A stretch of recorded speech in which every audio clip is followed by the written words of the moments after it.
A little over a year ago, on October 10th, 2018, I remember we began practice doing a drill where the forwards had to go around the defense. I lost possession of the ball and went to go restart quickly. My left leg got stuck in the turf, and the next thing I know, I hear a tree branch snap and I'm on the ground crying. I was crawling away from my trainer, who was trying to tell me to stop so she can look at my knee. The sign of my knee blowing up quickly wasn't promising, and I could tell she was looking at an ACL tear right before her eyes.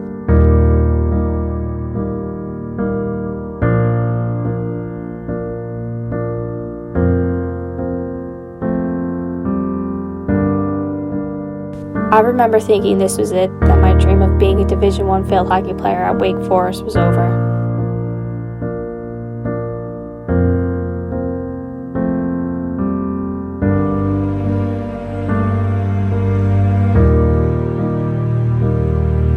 The surgery took about 2 hours more or less, and for that first week I was in and out of the training room working on flexion and mobility. My parents were super helpful as I was in the most pain I had ever felt in my life.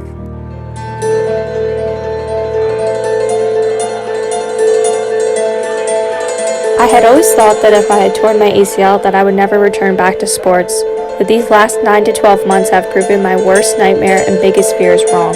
ACL surgery can take anywhere between 6 months to 12 months. You have a pure tendon graft that's being basically screwed into place on either side where the ACL would be. Because it's no bone healing, it can be a little bit slower progression and sometimes a little bit longer healing times.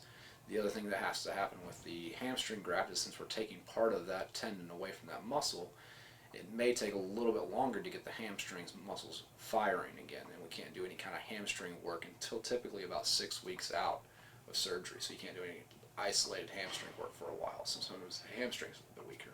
As time went on, day after day, week after week, and month after month, my 9-month anniversary was finally approaching, and I couldn't be happier. While my rehabbing days came to a close, I was finally being cleared to play for preseason, my final season as a Wake Forest field hockey player. This came with a lot of fear, thinking, what if I hurt my knee again? What if I tear my other ACL? But I had to push these fears outside of my head. The first day of preseason went so well. I played confidently, with a free spirit, and I played with all my heart. But as if the last 9 months weren't torturous enough, the second day of preseason, 2 minutes into the morning practice, my knee collapsed. And that came with some complications that would keep me out for the next few weeks.